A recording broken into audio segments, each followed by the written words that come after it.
Resner and I have a fun one today for music and history lessons. Huh, Rez? Yes, he's like, looking. Anyway, we are going to learn about, for music history lesson today, Hugo Emil Alfven, who was born May 1st, 1872, Taurus, in Stockholm, Sweden.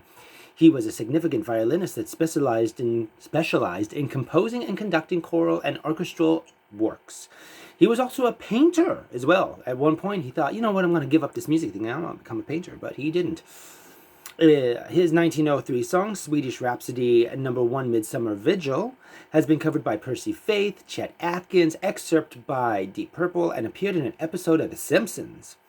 In 1954, he recorded a number of his works on vinyl. This was the first classical stereo recording in Sweden. He was also hired frequently to record cantatas and other works for festive and patriotic occasions. How cool is that? He was married 3 times. His daughter from his first marriage, Margita Alfven, was a silent film actress appearing in 8 notable films in her 20s. Let's talk about his first wife, though. His first wife was 5 years older, Danish painter Marie Kreuer. I'm probably pronouncing that wrong. I'm sorry. Who had been married to a very successful painter, Peter Kreuer. In fact, Hugo first saw Marie in Peter's paintings and thought she was the most beautiful woman he had ever seen. In 1905, Marie was in Sicily and arranged for her friend, singer Anna Nori, to visit her.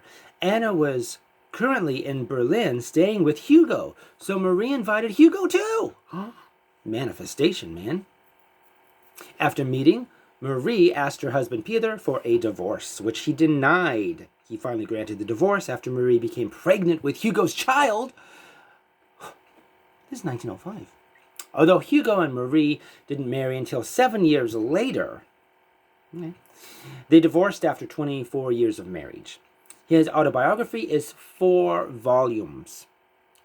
I heard it's great. I heard it's really great. 4 volumes, though, of his autobiography. He had no one editing that, obviously. He later became a musical director at Uppsala University. He died May 8th, 1960, at the age of 88. So that means when he did his recordings, he was in his 80s. Okay, that's really cool. So that was Hugo Alfven, Swedish composer. So, Rez, ready to do the next one? Ready to do the history one? Okay, Rez is ready to do the history one.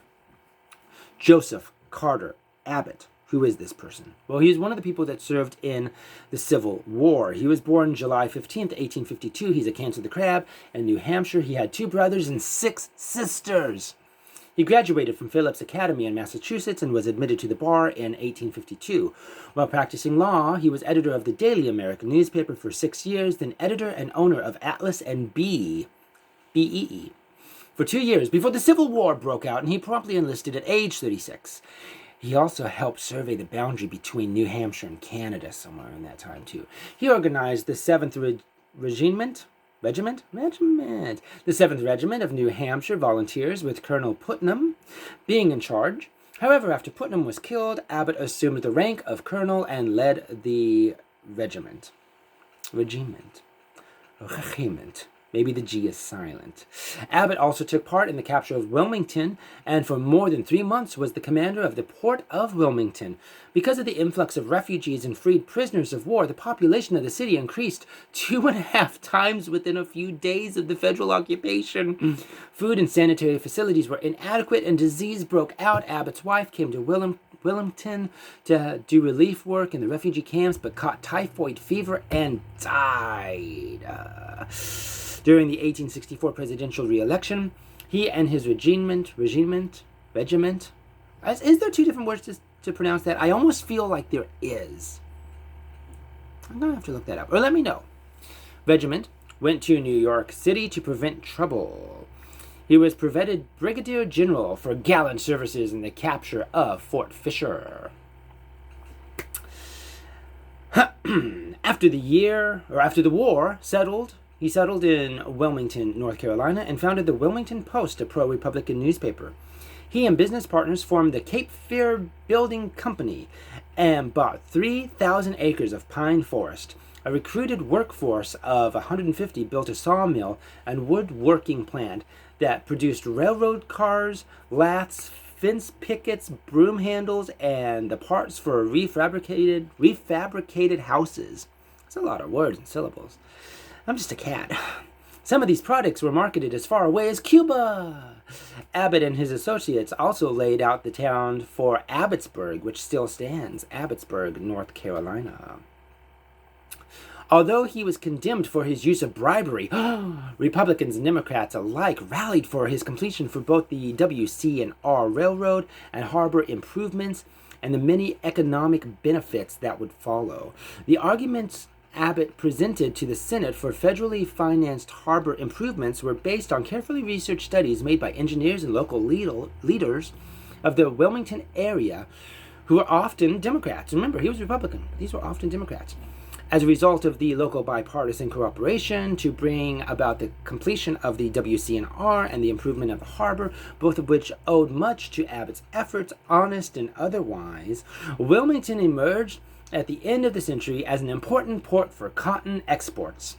Yes, an important port for cotton exports. My goodness. He also served in the U.S. Senate from 1868 to 1871. He became an influential delegate. As karma would have it, between two converging developments and the financial crisis of 1873, Abbott filed for bankruptcy, and Abbotsburg became a ghost town, later being dropped from the Republican National Committee as well. He became a recluse and seemed to only attend church and died October 8, 1881, at the age of 56 in North Carolina. After being buried in Wilmington, he was later interred in his New Hampshire birthplace. He had been married 3 times and had no children. So, today we learned about 4 music and history lessons. Music lesson, Swedish composer Hugo Alfven, and for a history lesson, Civil War veteran, business owner Joseph Carter Abbott. So, who are we going to do next week? I don't know. As you can tell, I never actually read these until I hit record. So, I do all the research. I do several resources, but I don't actually read it until I hit record because it's how I roll. I don't have enough time to practice. Love you guys.